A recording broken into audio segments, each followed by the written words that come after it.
Hello, I'm James from SMA Negeri 1 di Mumbai, North Minahasa, North Sulawesi, Indonesia. Saya James dari SMA Negeri 1 di Mumbai, Provinsi Sulawesi Utara, Kabupaten Minahasa Utara.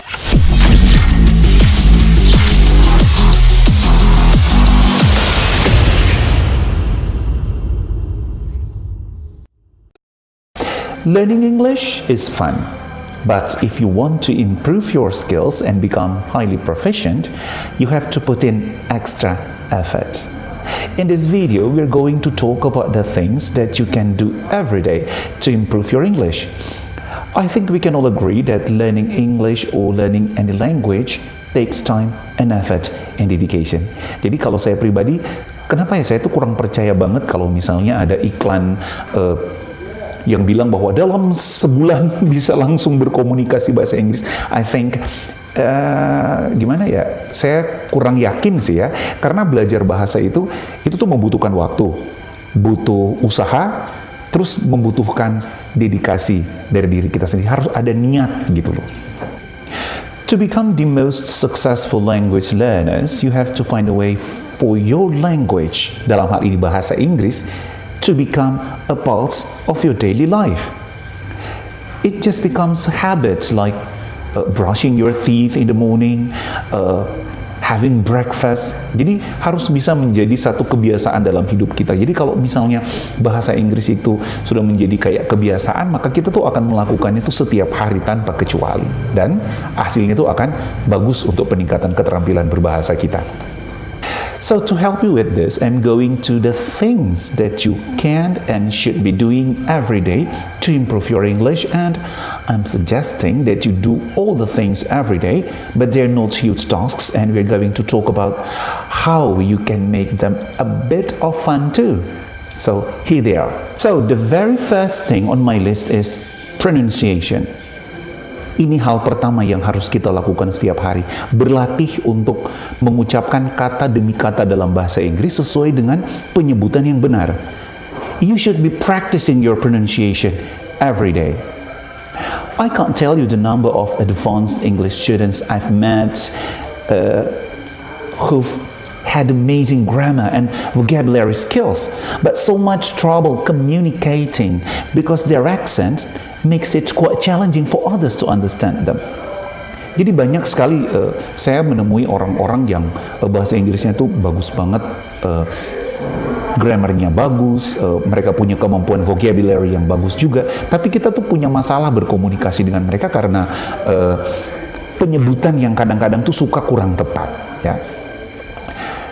Depending on where you learned English, your teacher may not have focus on pronunciation, ya kan? Dan memang ada siswa-siswa juga yang bukan siswa-siswa saya pernah bicara ke saya bahwa memang di sekolah guru-guru mereka tuh memang mengajarkan pronunciation juga, tapi tidak terlalu ditekankan karena mungkin lebih menekankan pada materi seperti misalnya pembahasan tentang paragraf, pembahasan tentang fungsi kalimat atau fungsi ujaran dalam kalimat. You see, if you learned English at school, your teacher's main aim was probably to get you high marks in your exam. Kita tuh mengalaminya tuh sudah lama sekali. Jadi apalagi pada waktu zaman dulu, waktu ujian nasional tuh merupakan satu persyaratan kelulusan siswa, bahwa kami sebagai guru-guru seringkali terbebani dengan hal tersebut. Di lain pihak kita ingin mengajarkan ke siswa, you have to speak English and I'm going to teach you. Tapi di lain pihak juga materi yang ada tuh ditekankan supaya mereka tuh bisa lulus untuk ujian nasional. Pronunciation was probably not their focus at that time. But in the real world, when you're using English to speak with other people, your pronunciation, your fluency when you speak, it's so incredibly important. Dalam kehidupan nyata, kita tuh nggak butuh hal-hal yang mungkin kita lakukan sebelumnya. Yang kita perlukan adalah keterampilan kita menggunakan bahasa itu, ya, dalam ini pronunciation dan kecakapan kita berbahasa itu yang penting untuk digunakan dalam kehidupan nyata. Terus bagaimana caranya kita belajar pronunciation? Mungkin cara yang paling simple dan yang paling tradisional adalah dengan menggunakan teknik yang namanya imitation lessons. Imitation lessons ini adalah belajar membaca kata-kata atau frase dalam bahasa Inggris dengan cara menirukan kata demi kata yang diucapkan oleh pembicara asli. Dan kita usahakan sebisa mungkin untuk membunyikannya sedekat mungkin dengan bunyi dari si pembicara asli tersebut, atau mungkin juga guru bahasa Inggris yang memberikan pembelajaran. Mungkin kita bisa melihat di YouTube. Nah, saya dalam membuat video-video pembelajaran saya biasanya menggunakan dua bahasa agar supaya siswa-siswa yang mendengar, di samping mereka belajar, otak mereka dipaksa untuk bisa mengikuti kira-kira kalimat ini bunyinya seperti apa dengan cara penyebutan yang tepat. So, after you practice a lesson for a few times, make a recording of yourself and compare it to the voice of the teacher you listened, or the native speaker, or perhaps my voice. Jadi ini paling penting. Kita bisa membuatkan rekaman dari apa yang kita ucapkan dan bandingkan dengan suara asli yang kita dengarkan tadi. Try to identify some of the mistakes that you're making with your pronunciation. Biar ketahuan, oh salahnya ada di sini dan ini harus diperbaiki dengan cara begini. Ini membutuhkan waktu dan usaha. Tapi ini harus dilakukan. Doing this every day will help your mouth muscles to get working and creating English sound and get more comfortable doing it. Ya, jadi nggak perlu banyak waktu sih untuk melatih otot-otot mulut kita. Mungkin ya 5-10 menit tiap hari itu sudah cukup. The other way of doing this is that you learn the IPA, the International Phonetic Alphabet. IPA adalah alfabet internasional yang biasanya digunakan untuk mempelajari cara membaca kata-kata dalam bahasa Inggris dengan tepat. Biasanya jika kita melihat kamus bahasa Inggris yang punya mutu bagus, di dalamnya pasti ada IPA sebagai sarana untuk membaca kata demi kata dalam bahasa Inggris. Learning the IPA will allow you to correctly pronounce every single English word using the correct English sounds. Next, writing.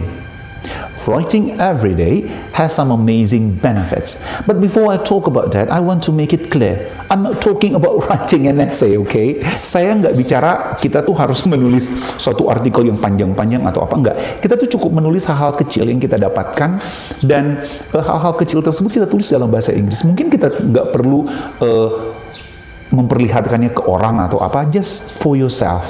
Jadi dengan cara seperti ini bisa membantu kita. Saya merasakan juga hal yang sama pada saat saya nulis-nulis sesuatu dengan bahasa Inggris. Itu bisa membuat sehingga kosakata saya itu bisa nempel di otak gitu tuh. Writing is one of the best ways to recall new words and expressions that you've come across. Jadi dengan cara seperti ini, kita tuh bisa mendapatkan kata-kata baru atau ungkapan-ungkapan baru yang pengen kita lihat. Karena pada saat kita ingin nulis sesuatu dan kita nggak tahu artinya, ya otomatis kan kita akan buka kamus seperti itu. Oke, hal berikut yang saya lakukan adalah listening to a song. This is a great exercise for listening. I've been doing this since I was a student in high school. Ini adalah latihan yang paling saya senang, yaitu mendengar lagu. Ini aktivitas yang paling ampuh untuk melatih pendengaran kita. Saya sudah melakukan ini sejak saya masih SMA dulu. Dan yang saya lakukan tuh kayak gini. I chose a song I like. I grab a piece of paper and write down all the words I understand. Play the song multiple times, as many times as I'd like.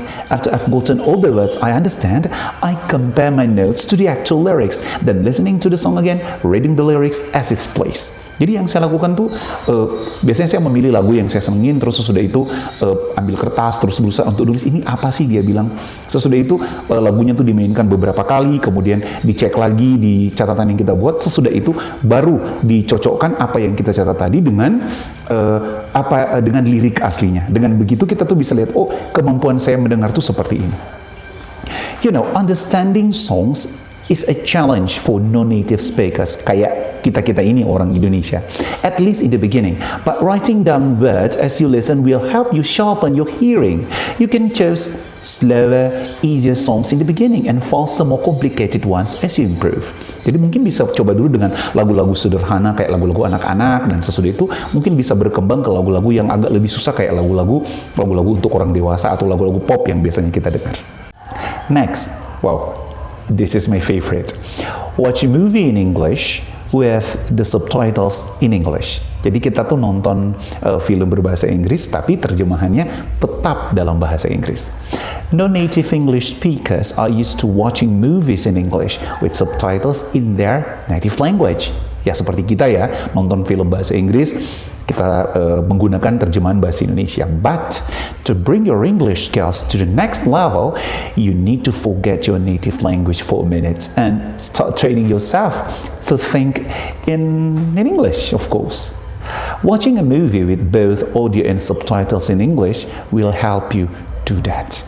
Jadi dengan cara filmnya bahasa Inggris dan terjemahannya bahasa Inggris, banyak yang bisa kita petik dari situ, dan kita tuh secara tidak sadar dipaksa untuk memahami apa yang sebenarnya mereka bicarakan dan apa yang tertera di situ.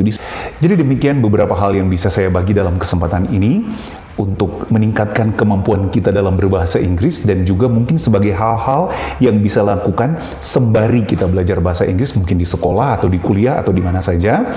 Dan seperti sudah saya katakan tadi, bahwa ini semuanya memerlukan waktu, memerlukan dedikasi, memerlukan usaha. Oleh karena itu kita akan melakukannya pelan-pelan dan membuat itu semua menjadi satu kebiasaan. That's for now. Thank you very much for watching. Have a great day and bye for now.